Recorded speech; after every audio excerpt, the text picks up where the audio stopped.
Upgrade Starscream used the buzzsaw, bringing it upwards to cut the line, and using his other hand pushed Maeve away. Unfortunately, he soon came under the onslaught of Starlight's light blasts. Umph. Ben grunted as took the hits, before firing his mini-gun at her, causing his target to jump out of the way. The next attack came from out of nowhere. It was A-Train, who ran all the way across the city, then back to build up a speed for a super punch. Upgrade Starscream didn't have any time to react, or even see. He barely turned his body when A-Train's fist punched his stomach, though it felt more like a sledgehammer hitting him. Ben was then sent skipping on the pavement like a stone on a lake. This was also followed by Homelander flying towards him and shooting his heat vision while Ben was in mid-skip. This sent him further across than he should have, right into a parking lot designated for trucks. When he did, several explosions occurred and the entire lot was consumed into a large fireball. The 5 present 7 members stared at the fire for a moment before Homelander chuckled. Guess that effer got burned, huh? He quips then frowns. Great, now I'm doing it. He berates himself. Is it over? A-Train asks, stretching the arm he punched Shifter with. I think so. Starlight said, more so with hope than certainty. Black Noir however shook his head slowly as he saw something in the flames. Silently he pointed and the rest of his comrades looked. As expected there was a fire blazing, but soon it shifted a little unnaturally in one area. Then out of the blue or flames upgrade in the form of a Freightliner FL-86 cab over semi-truck totally unfazed. Then once out of the blazing inferno Ben began slowly shifting into the form of Optimus Prime and standing stoically. All the while news choppers and anyone nearby with a phone were filming the standoff. Stay down. Maeve grits. Why the F won't you just stay down? She yells. Because I have fought in many battles and fought far tougher opponents, and I shall never yield to those who abuse their powers for their own personal gain. Ben replies with Optimus's voice. You really think you can stop all of us? Homelander asks with an amused smile as he gestures to his teammates. Even if we go down, there are others who will take our place. He adds.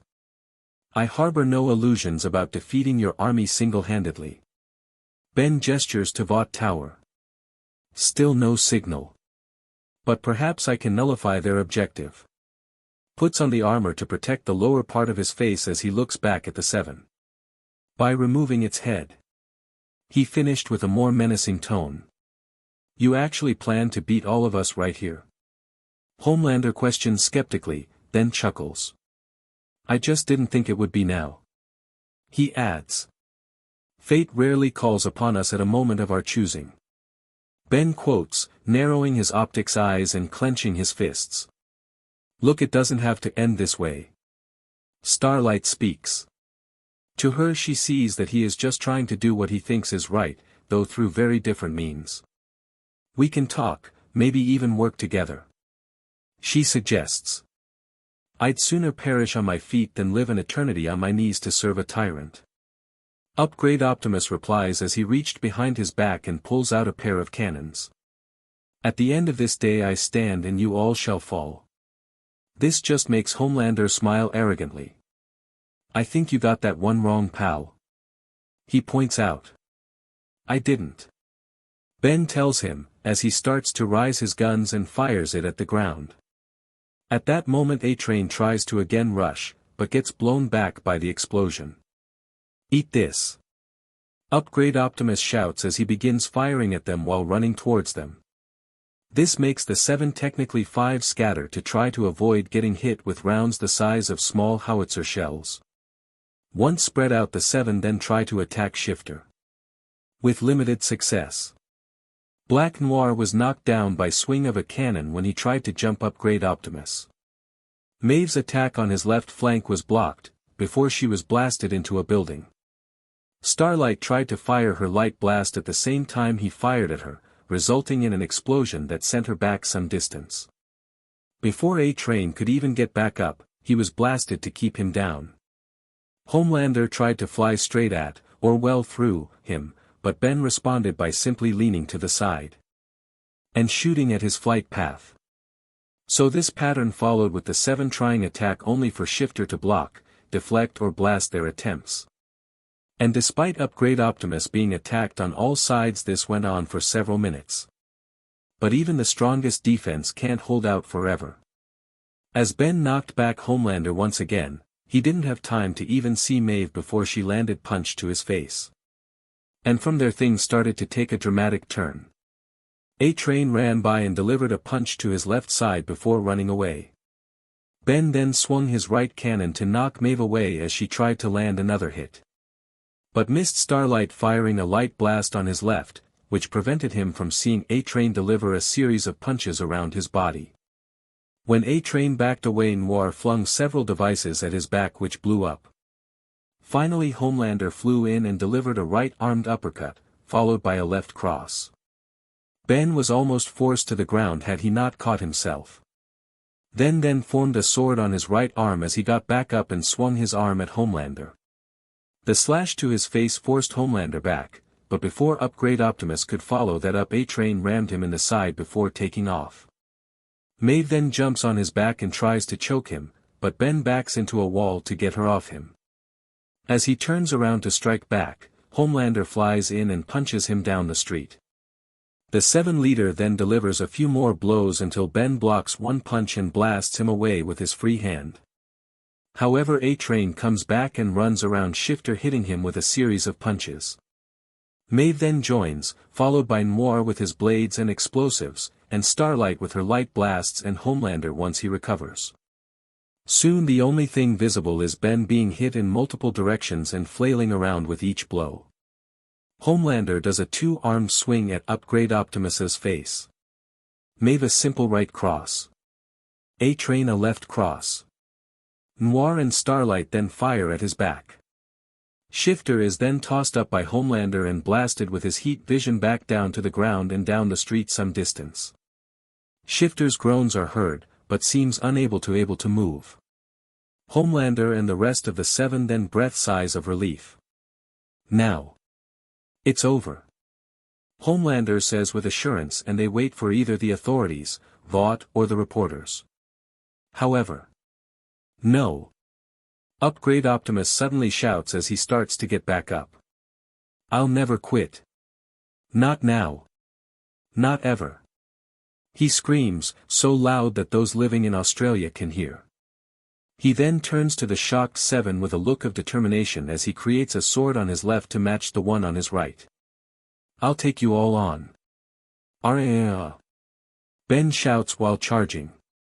Homelander tries to fly in for a quick blow, but Upgrade Optimus slashes him down diagonally with his right blade. Then swings his left blade towards the right, hitting Maeve, while spinning around he does a backslash with his right blade at Noir. This breaks the swords Black Noir were using to block. Starlight tries to fire her one of her light blasts, but Shifter blocks it with his left blade. He then jabs at her with his right. This doesn't pierce her skin, but it still hurt and sent her back some distance. A-Train, who ran away to build up speed, comes in for a high-speed punch. But swings his right arm and detaches his sword so it's spinning like a frisbee towards him. This forces A-Train to slide under to avoid being chopped. Exactly what Ben wanted. 'Cause now he can fire dozens of metal spikes from his right wrist, not having to worry about him dodging. These hit mainly his legs and torso, with a few hitting his arms. Get the point? Ben quips. Eventually A-Train stops sliding and is just laying on the ground with metal spikes all over and unable to move. I can't move my legs. A-Train grunts as he realizes his nerve points or whatever. 1 down 4 to go. Ben thinks as he tosses Homelander while simultaneously kicking away Noir.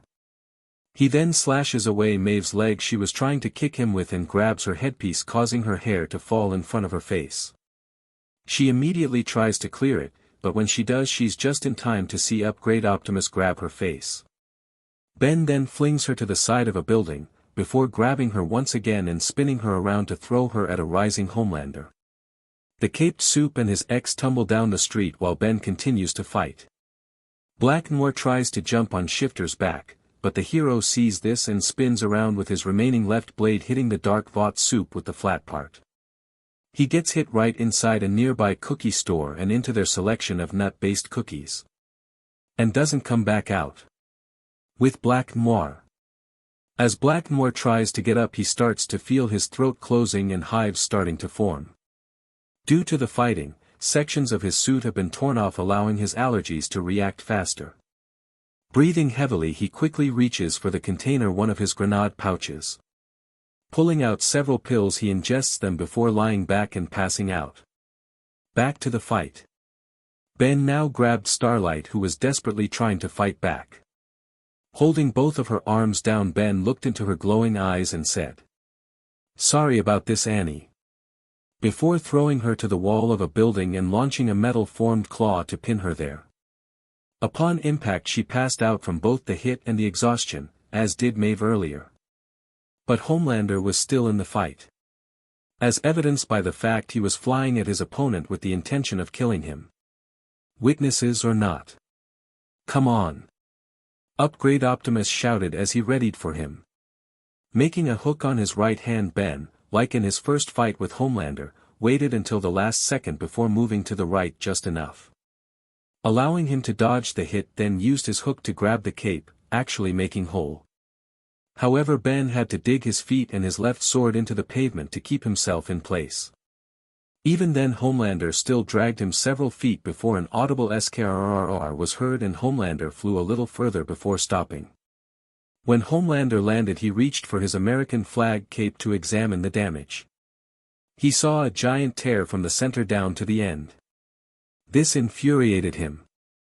His eyes glowed red as he spoke. "You're gonna dash dot." He never finished since as he turned around Shifter was already running at him, dragging left-handed sword on the ground for an upward diagonal slash on his chest. "Gah!" Homelander said in surprise as he was forced to back up and cause him to look toward his back left. Homelander then fired his heat vision and turning his towards Ben, who then had to lean to his right and duck to avoid it. Ben responded by swinging his blade from his right to left at Homelander's calf, forcing him onto his right knee. The 7 leader tried swinging his left arm, but Ben blocked it with his left. Upgrade Optimus then proceeded to repeatedly punch the side of Homelander's face with his right fist. This went on for several moments until Shifter grabbed the only conscious member of the 7 by collar and threw him face first into a wall. "Take this!" Upgrade Optimus roared as he was about to, literally, stab Homeland in the back. The Sup reacted quickly, moving so his left side was at the wall, so Shifter only stabbed concrete. He then quickly right punched the arm so the sword broke off and was still embedded into the wall. After that delivered a strong left punch to his enemy's left side, causing him to stumble back. This was followed up by a blast of his heat vision, forcing Ben back some distance. Once the lasers stopped, Upgrade Optimus stood triumphantly. "Is that the best you got?" he taunted as he raised his fists, as a boxer would. Annoyed by his arrogance, Homelander starts to march forward, but his arms are at his sides. As they got close enough, Homelander did a wild swing with his right. Ben blocked this and threw a right jab to Homelander's chest. The 7 leader then tried to fire his heat vision, but it was sent upwards via a left uppercut to the chin. What followed up was Ben seemingly recreating the rope-a-dope between Muhammad Ali and George Foreman's Rumble in the Jungle, only Homelander wasn't able to block properly. With Upgrade Optimus delivering back-to-back punches all over Homelander, even after he was pushed up against the wall. "Is that really the best you can do, Blondie?"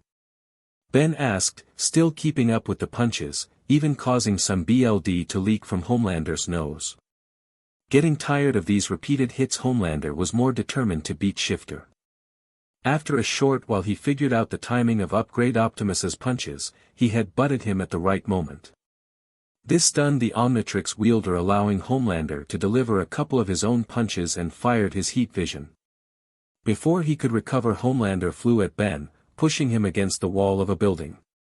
"Here's the best I can do," he tells Shifter before tightening his grip and flying up, dragging him along the side. Then once high enough tossed him into the air and punched him down into a construction site.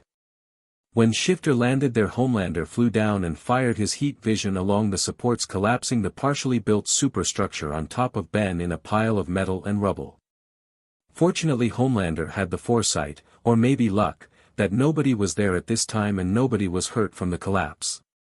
"I guess that's that," Homelander says with a smile, as he wipes his face, where he finds out his face has a few scratches on it, one of which draws a bit of BLD down his cheek, to add to the BLD coming from his nose. Still, though, he maintains poise and waves to a few cheering civilians and starts to walk over. In the rubble, as Ben was about to fade into unconscious, he started to hear an annoying dweeby voice. "Get up, you doofus, you can't let that selfish JRK win. Think about what'll happen." "Not strong enough, too tired," Ben replied slowly and quietly, about to fall asleep. "Guess Grandpa Max was wrong when he said you could be a hero." Gwen's voice replied, then pleasantly sighs. "Well, at least I was right." That last part added a bit of extra motivation. Nothing adds more drive than wanting to prove the doubters wrong. He also remembered that this fight isn't about beating the seven, his part was just about keeping their eyes, and the eyes of the world, on him. With Homelander. Just as the seven leader thought he was safe, he, and many others, heard a blast behind him. Before he could turn around to see what it was. Pew!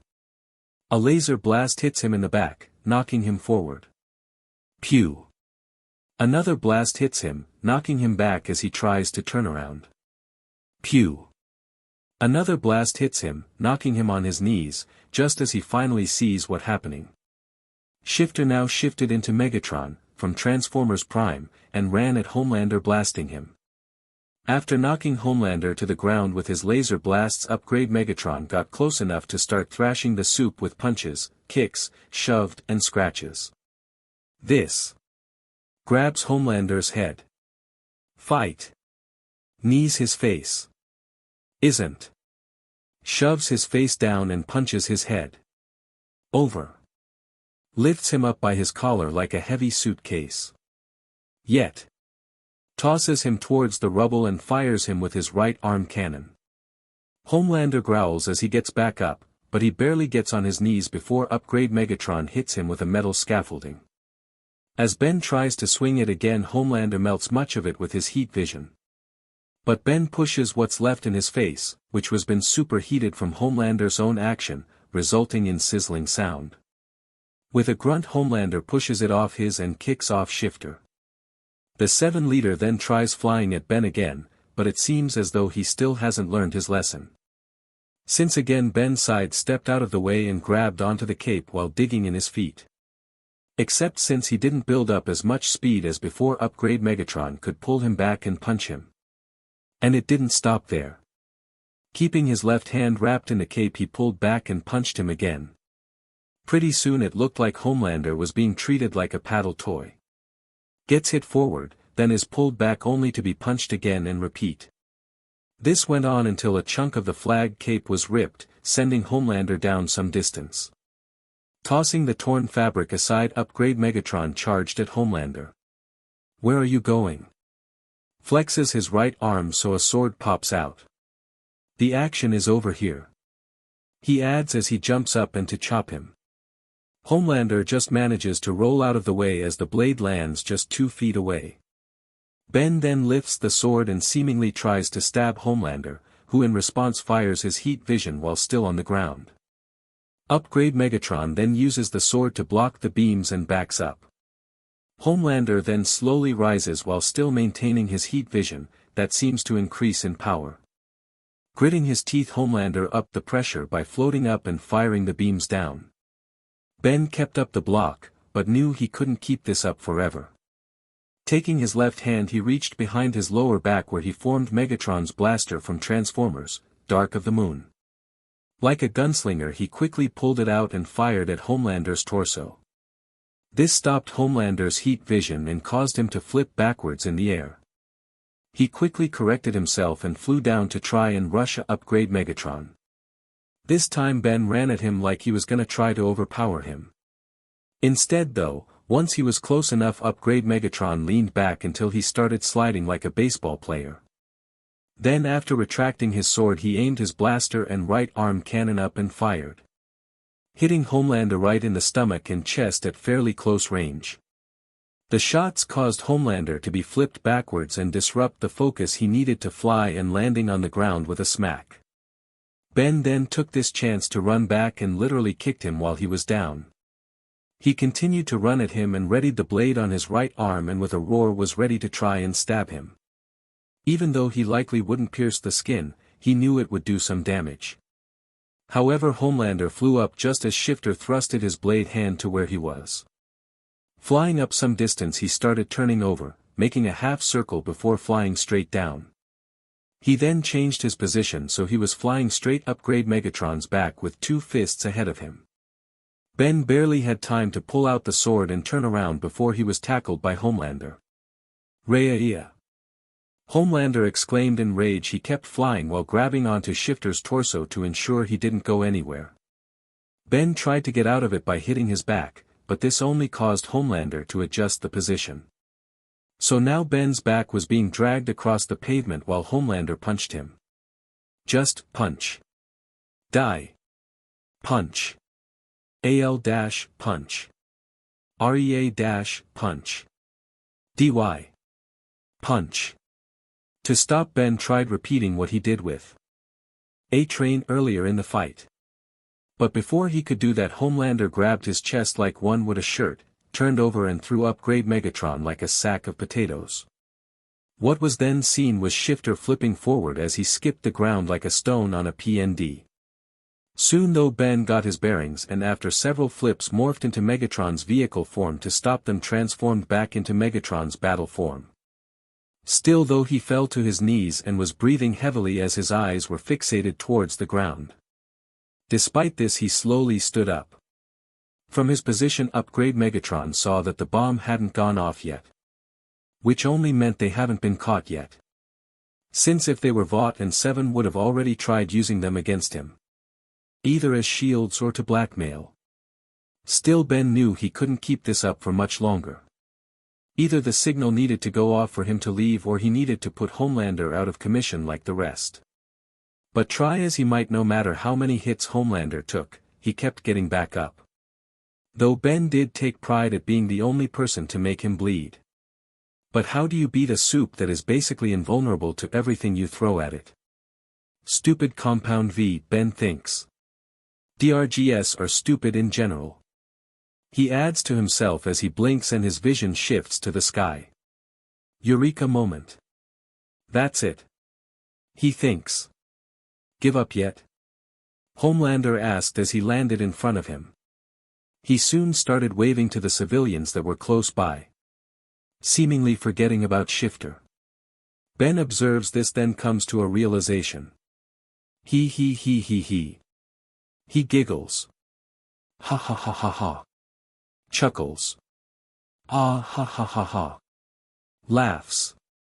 Ha ha ha ha. Oh, the irony. He maniacally laughs. Hiya ha ha ha. He bellows out. What's so funny? Homelander asks curiously. You. Ben tells him with a smile as the laughing subsides. I can't believe I didn't notice it before. The self-entitlement, the showboating, your whole dash, bends forward to grabs his stomach as his laughter interrupts him. As he stands up straight. Oh man, that was almost as funny as that SNL teacher trial video. Where are you going with this? Homelander asks with confusion. Your Shifter points an accusing finger at him. Acting like me. Gestures back to himself with his thumb. When I first got my powers. Points back at Homelander. You're acting like 10-year-old kid. What? Homelander asked confused. You heard me. Upgrade Megatron replied. You're just a spoiled little brat who was never told no because everyone was afraid of you.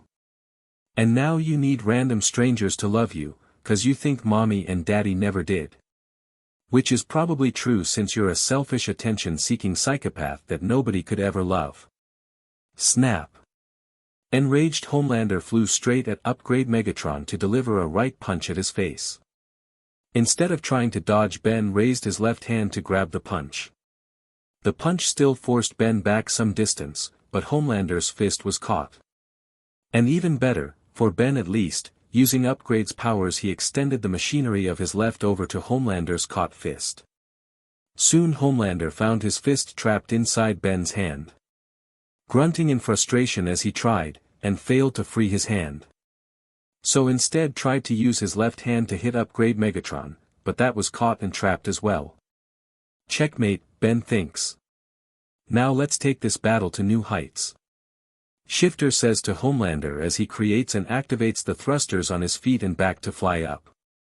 Dragging Homelander with him in the process. What's your plan now?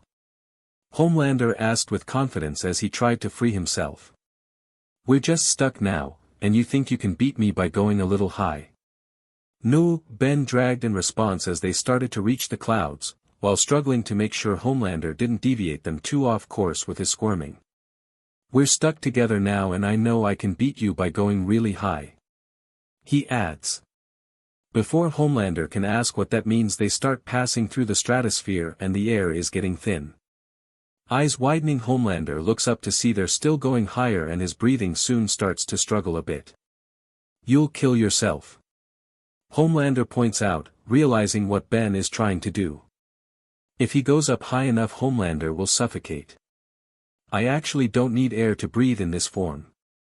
Ben informs more accurately guesses since he hasn't traveled in space yet. But so far so good, and Homelander doesn't know that. But last I checked, even you need to breathe. As they were approaching the mesosphere, Homelander began gasping at the thin oxygen. Where's all that hot air now?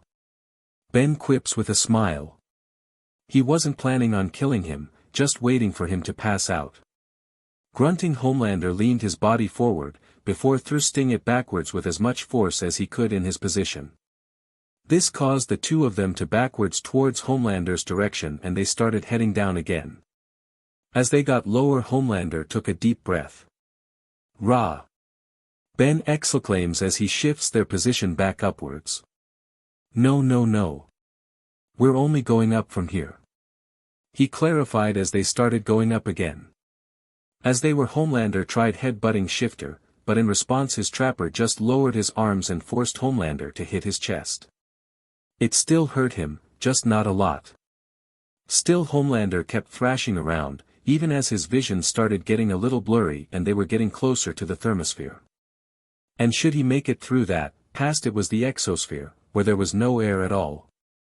As they were entering the thermosphere, Homelander saw and smelled something. He smelt a small amount of gas and saw some sort of liquid freeze. Light bulb.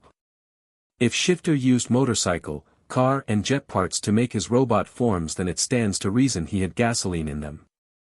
Also stands to reason that while this upgrade could enhance technology, gasoline was not technology. Using every bit of his energy and focus he fired his heat vision at one specific point. Several tense moments pass.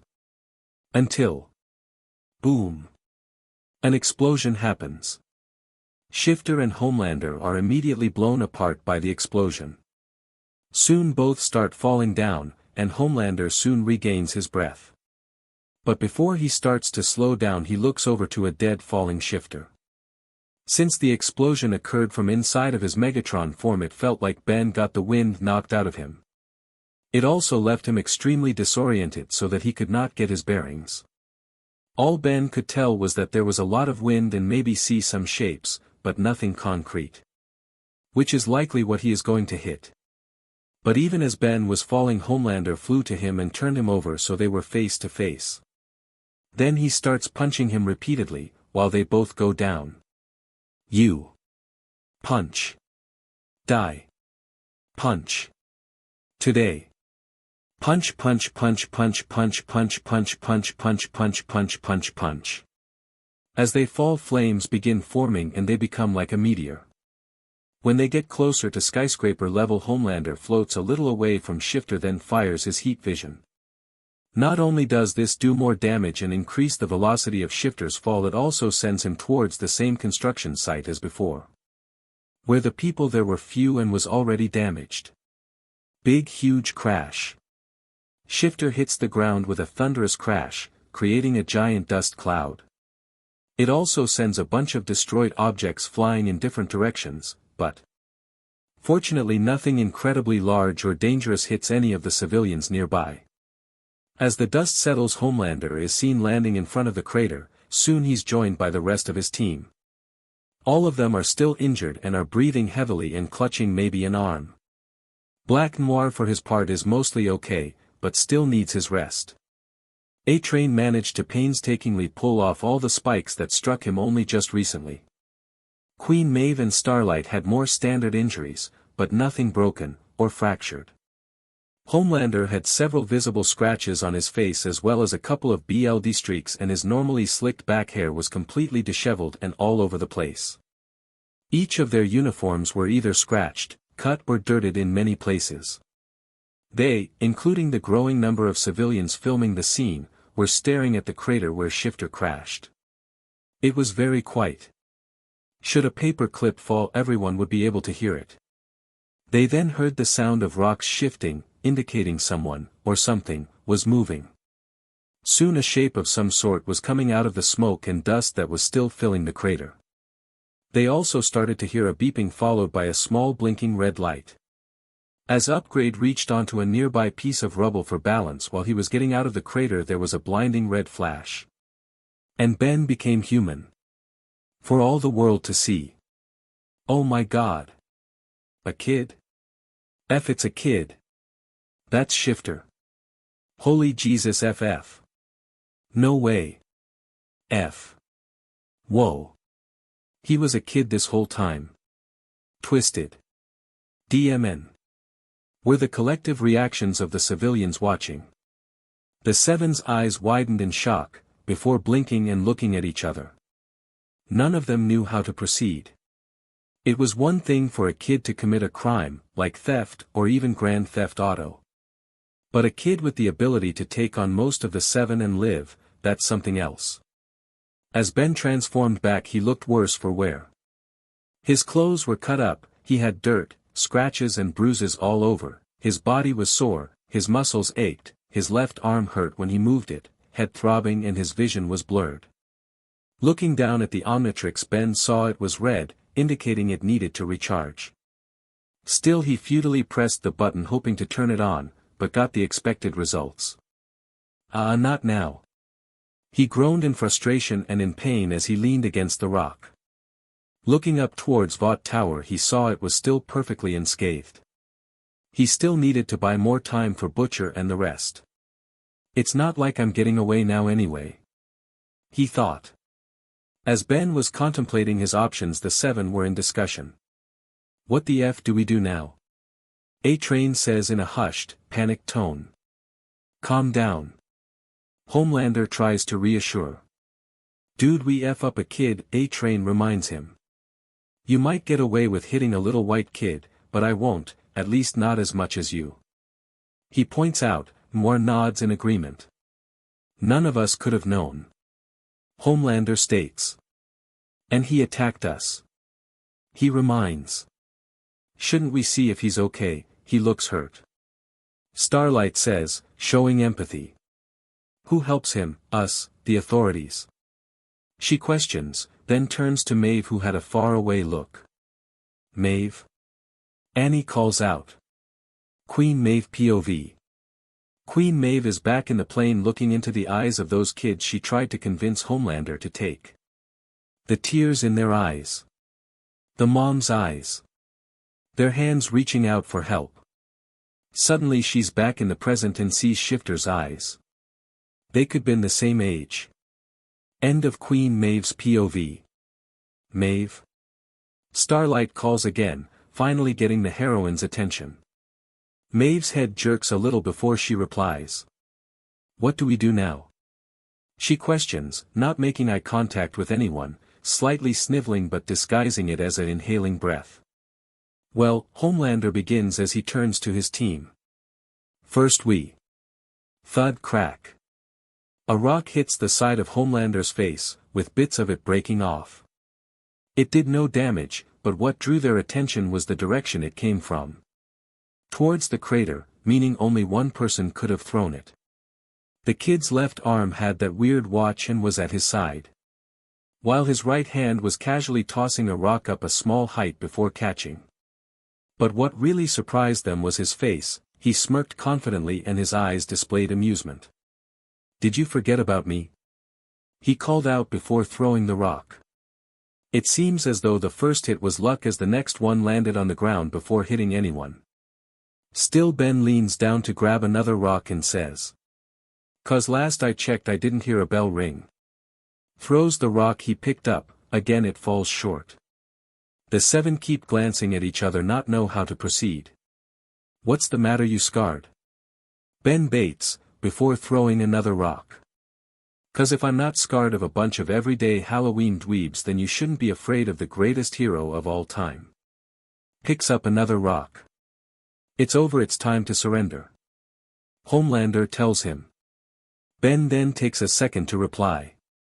Sorry. I don't accept your surrender. Look dash dot. Homelander tries to say, but gets interrupted by the rock he had to deflect. Come on homeboy, show me what you got. Ben taunts, picking up another rock and throwing it at Homelander. He then continues to pick up rocks. Come on your royal lameness. Throws a rock towards Maeve. What about you dork knight? Wanna take me on? Throws a rock to Black Noir.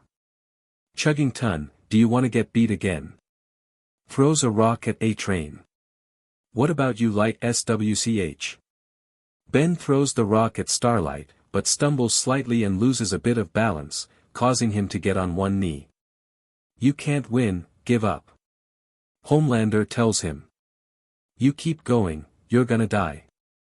He adds, restraining himself from attack the kid who humiliated him multiple times.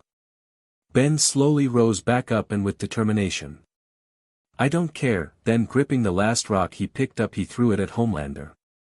And when it hit Homelander's torso. Distant explosion. The seven and many people around them turned towards the direction of the explosion. Which was on a floor of Vought Tower. Seeing this Ben smirked. They got out. He thought, glad they finally did it. Exhaustion finally then began to take over, still smirking Ben fell to his knees then. We win. He said in a low volume so low that only Homelander could hear, just before passing out. Before Homelander or the other members of the Seven could go investigate they are stopped by a slew of things. Namely reporters. Did you kill that boy? Did you know you were fighting a child? Is Translucent really dead? What now? Do any of you think you have committed corporal punishment or abused that child? And such other things they ask, but receive no reply. Partially because they have no idea themselves. With Butcher and the others. Thanks to the bomb Frenchie set up before left the floor with the records they were all able to rush out and blend in with the other Vought workers leaving in a mob. The boys still had to walk around Kimiko and Elena just in case in order to make sure nobody can see and BLD that's still visible. As they got to the van around the corner Huey got a notification on his phone. Pulling out his phone Huey called them out. Guys. Might wanna look at this. Turning over his phone he showed. Ma Niel. Frenchie gasps in shock. OSHT. Gasps. On the phone was a live news feed of Ben passed out on the ground with a headline reading. Shifter identity revealed. Butcher looked at the news for a moment before taking the phone and smashing it on the ground. The F are you doing? They can track that SHT now since they know who we are. He then opens the van door and orders. Not let's go before the Seven or the old Bill find us. Butcher. Mother's Milk began with a stern expression. Unless you want to get F by Vought now get IN. Butcher demands as he opens the driver's side and turns on the engine. We can't get him out if we're stuck with him. He adds. Soon the rest of the team start piling in and Butcher drives off. Elena is still silent as she curls up next Kimiko who wraps her arm around her. Frenchie then sits next to them, putting a hand on Kimiko's shoulder. Huey sits across from them, his heart beating 1,000,000 miles a minute and starts to hyperventilate. He then feels someone's hand on his right hand, looking to his right he saw Robin again. And as she conveys sympathy through her eyes his panic soon dissipates. Mother's Milk simply as an angry expression as he sits in the driver's seat and looks out the window. Occasionally also looking at a photo of his family, his mind wandering towards how Ben would be treated as a Vought prisoner. He glanced over to Butcher who has a blank expression and thinks. I'm gonna kill this mother effer. As Butcher drives the van towards the hideout a single tear rolls down his left cheek. Deep in the Atlantic. Vilgax was swimming straight towards somewhere. It didn't matter once he found land he would get his bearings and find the Omnitrix wielder. When he was thrown into the portal he experienced a pain that was only compared to when the ship that brought the Omnitrix to Earth nearly killed him. I'm coming Tennyson. He spoke in a mantra as a multitude of sea creatures avoided him. So alright folks that's all for today. Stay tuned for part 10. Do subscribe, like and share for more such videos. Also check out the story and author AU Fan62 on fanfiction.net. Press the bell icon to be notified first on release. See you in the next video. Till then, goodbye.